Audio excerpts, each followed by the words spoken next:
Hey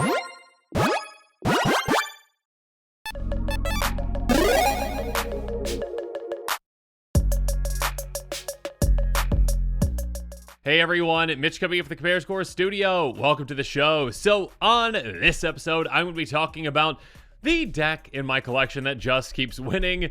Yeah, pat myself on the back. Just kidding. So basically on this episode, I'm going to be talking about this deck that just has been surprising me over the years and just how often it ends up pulling out victories somehow. And well, at the end of this episode too, I think I'm also going to talk about a little bit about the, the types of decks maybe to try something different and maybe switch things up a little bit. If you are, maybe struggling to win some Commander games and you maybe want to try something else, perhaps a deck that's more along these lines might be able to pull out a victory for you as well. So yeah, without further ado, let's talk about it. A deck that has really surprised me over the years with Feldergriff. That's right, everyone's favorite purple flying hippo, the only favorite purple flying hippo, regardless, a 4/4 Feldergriff that costs 1 white, blue, green, and it's got a lot of old text, and it's basically been oracled at this point. But yeah, I mean, basically, pay a white, it gets flying till end of turn, opponent gains 2 life. Pay a blue, you bounce it back to your hand, and opponent may draw a card. That is a may. Pay a green, trample till end of turn, you give someone a hippo token, and it's a 1/1. And yeah, this commander is one of those types of commanders that, like, on paper you're like, okay, this basically does nothing good for you. I mean, at the very best, if you activate, those 2 abilities, cool, it's a trampling flying 4/4. That's it. And in order to do that, you had to, pay white green and yeah, giving an opponent 2 life and also making a 1/1 hippo for someone. And so kind of just looking at it, you're like, oh, this commander like does nothing good for you. It's just basically a group hug commander. And yeah, some players out there do build group hug with this one. I prefer not to play group hug, and I prefer to call the decks that I do build like this political control, because my decks that are built around commanders like this do have intention of winning, whether they show that in the game or not. Now, this commander, again, has surprised me throughout the years. I built this commander at first, not as a joke, but also just kind of as a challenge commander to build around. And also, yeah, I mean, if you actually line this commander up compared to other ones, this is probably a D tier commander. I mean, again, it literally does nothing positive for you. It just is a 4/4 that can potentially fly. You can bounce back to your hand, protect it, and give it trample. That's basically it. Everything else is essentially downside. But here's where you can turn things into an upside. And yeah, I mean, the, drawing a card would be nice. I guess, if you could force that draw for an opponent, you could mill players out. That is a may. Keep in mind, that one is a may. The 2 life, sure. I mean, giving players 2 life would be great if you could make them lose life when they gain life with, those types of effects. Unfortunately, those are in black, so you don't have access to those. The one thing that you can force onto your opponents, though, that you can turn into a benefit eventually are those hippos. So yeah, again, a commander like this is one where you can be political, where you can work with your opponents and essentially get into that one-on-one situation where you can eventually win. And again, most of the time, win out of nowhere. So yeah, a commander like this, again, is going to seem non-threatening at first and eventually be able to take over the game when it's beneficial to you. And yeah, I mean, kind of with this, yeah, don't partner up with, the player who's, in first place, because they're not going to want to partner up with you anyways. But, maybe partner up with the second place player, essentially, the third place player, who are, fighting to take down that, top threat opponent. Because you're not the threat, clearly, you just have a Feldergriff. So, yeah, help that other player, take that player down, take the other player out, and then it's just you two. You've got plenty of ways to win from there. Now, this commander, again, can also, utilize some off-the-wall and crazy cards, and that's one of the other reasons I absolutely love this commander. I mean, Spiritual Asylum, when do you ever see this card? An enchantment that says, creatures and lands you control can't be targets of spells or abilities. Basically, they have Shroud. Whenever a creature you control attacks you, the sacrifice Spiritual Asylum. What an awful, terrible card. But with this, it's like, yeah, I'm not planning on attacking ever until it's too late, so sure, I'll get this in play. I can protect my Feldergriff. My commander now can't even be targeted. And if I've got any other, miscellaneous creatures in play as well, yeah, just blanket protection for your creatures is fantastic because, yeah, again, we are not going to be aggressive. We are not going to attack. We are not going to be a threat. We are going to be the least threatening player out there. We're only going to be helping, right? So yeah, a card like this really can't see play in a lot of decks out there, but in this one, it's pretty fantastic. Another card that I absolutely love, and I love commanders like this, because they can be effective and they can allow you to use some off-the-wall crazy cards that you really don't see many play elsewhere, really. Chronomatic Escape, till your next turn, creatures can't attack you, and then you suspend it for 3, essentially, so it can keep coming back. Basically, every 3 turns, you cannot be attacked. And you've got some ways to protect you on the other turns as well. So, yeah, just kind of like a better Ghostly Prison in a way. I mean, for those individual turns. But, yeah, it's just a great card for a deck that's, again, like, hey, you know what? Why don't you, turn your aggression somewhere else, okay? We can make some deals. I maybe can give you some life. I can give you some hippos. Let's make some deals. But you know what? On these turns, you're just not going to be able to attack me anyways. No one can attack me. Attack elsewhere, please. And then, Palliation Accord, a card that is absolutely garbage for the most part in a lot of situations or for a lot of players out there. But with this kind of a deck, it's absolutely incredible. And it would have been better if Wizards didn't errata it because they're, no fun. Anyways, Palliation Accord. Whenever a creature an opponent controls comes tapped, put a shield counter on Palliation Accord. Yeah, they changed that when they made shield counters in, Streets of New Capenna. Unfortunately, now it's a Palliation counter. No fun, Wizards. Anyways, remove a shield counter from it. From the next one damage to be dealt to you this turn. Basically, this is just an enchantment you can keep in play, and you're like, hey, those hippos I just gave you? I'd really appreciate it if I keep giving you more hippos, okay?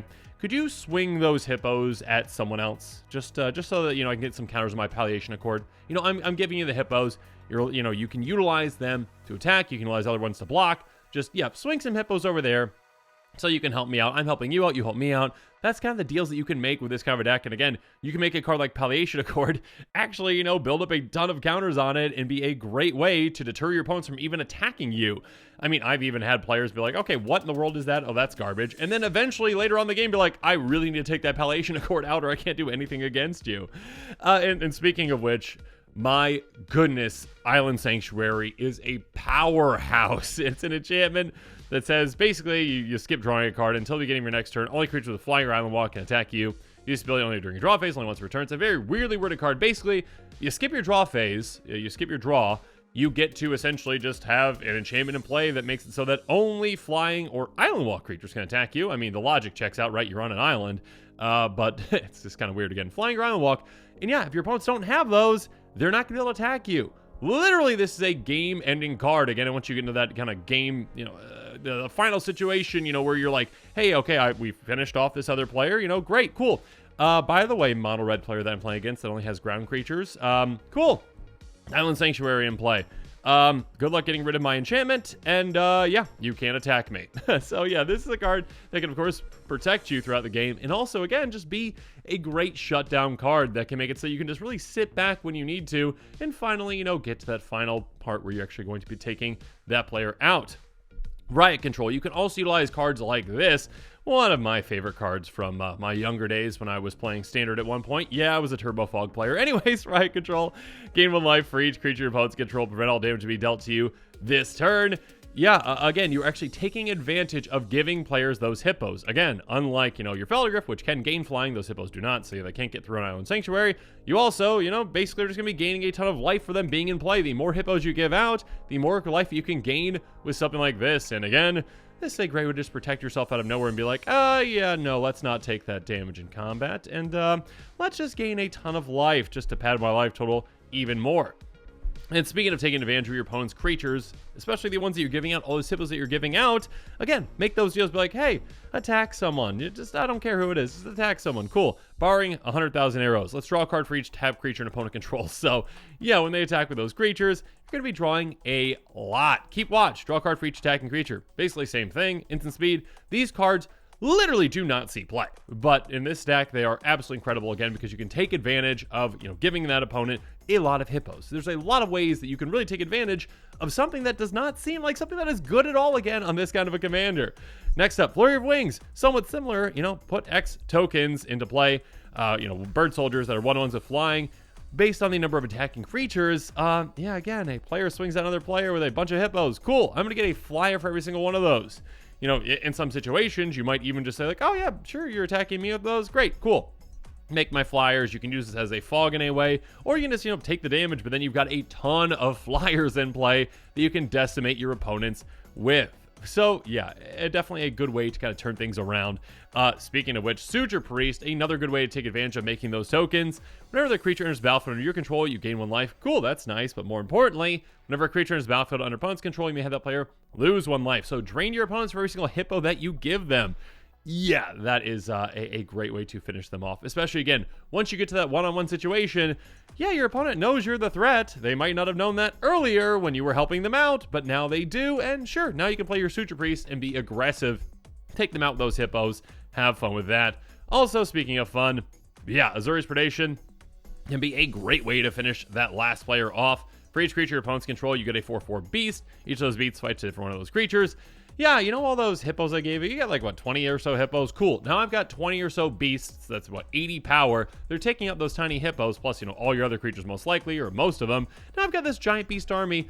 Good luck. You're gone. Yeah, so that's another way to do it. And then, of course, just a Reigns of Power. This can help you win the game whether or not you gave out hippos in the first place. You essentially just, okay, I'm going to work with that player. Cool, we took the other players out. Oh, by the way, you're in a much better situation than I am, at least it appears to be so. So I'm going to get your creatures, you're going to get my creatures, and they get haste. And now I'm just going to take you out with your own creatures. So thanks for that. Sure, you might have Feldergriff over there. Maybe you can block with it. Or maybe before that, I just bounce Feldergriff back to my hand. Goodbye. Yeah, there's a lot of potential for a commander like this that, again, many players might just kind of gloss over. And yeah, again, this is the kind of commander that you can really take advantage of. Players just kind of not seeing you as a threat. And that's kind of, again, what really has surprised me throughout the years, I guess, with this commander is that, well, again, you might just get, really excited about those new commanders that might just have a ton of power, like, oh my goodness, yeah, new Urza is just so powerful. I'm going to build a deck around it, and it's definitely going to win. The problem is, if you get really ahead of your opponents, they're going to start working together against you, and a 3-on-1 situation is not one that you want to be in.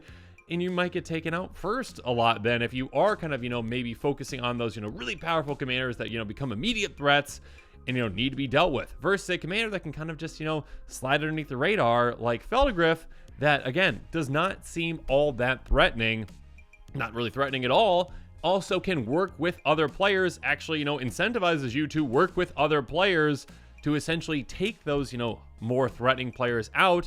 You're not posing as a threat yourself. You are helping others take those players out. Then when you finally get into that one-on-one situation, you have enough resources built up and enough control built up, enough political control built up throughout the game to get to the point where you can take that last player out and win the game. I mean, even just getting to that final, to the final one-on-one, the two-player situation obviously increases your chances of winning, and a deck like this does this more often than I would say any of my other decks because, well, again, sometimes not being a threat, sometimes building a deck around a less threatening commander, doing less threatening things. Now, obviously, your opponents can catch on eventually, but many players end up forgetting, actually, just how threatening Feldergriff can be. But yeah, sometimes that might be a better way to go about it than just being like, okay, more powerful commander. I need to build a more powerful commander. Okay, original Urza. Yeah, let's build that. Yeah, I mean, if you can steamroll opponents quick enough, sure, you can win. But if they can stop you and, stop your, momentum, you're going to be gone because you're a threat. And they might be targeting you again from the get-go. So yeah, it's just a kind of an interesting way to kind of, look at, potentially, what kinds of decks you might want to build. If you are struggling on winning commander, maybe look at less powerful commanders. Maybe look at ones that can kind of, slide underneath the radar and ones that, again, might just surprise your opponents, and can get to that final one-on-one. So yeah, let me know in the comments what your thoughts are about this. I probably rambled on a bit too much, but I really like Feldergriff. Feldergriff's a fantastic commander. So yeah, let me know in the comments what your thoughts are. Have you played against a Feldergriff deck before? Do you have one? Do you think of any other similar decks that come to mind with this? And yeah, what's your thought on, maybe building less threatening commanders? So yeah, let me know in the comments below. And of course, as always, thanks again and have a good one. This show and episodes like this one are possible thanks to viewers like you. If you're looking for an easy way to help support this show, make sure that you like, share, and subscribe. Also, hit that bell notification icon so you don't miss any new episodes. You can also go check out our playmats and other merchandise at thecommandersquarters.com. We also have a ton of brand new t-shirt designs in stock, so make sure you check out those as well. Another easy way to support this show is with our TCG Player affiliate links. So whether you're buying a deck or individual cards, you can use this general link right here or one in the description. And the final way that you can support this show is by supporting us directly by becoming a patron. There are many benefits to being a patron, and I truly couldn't do this without all of their support.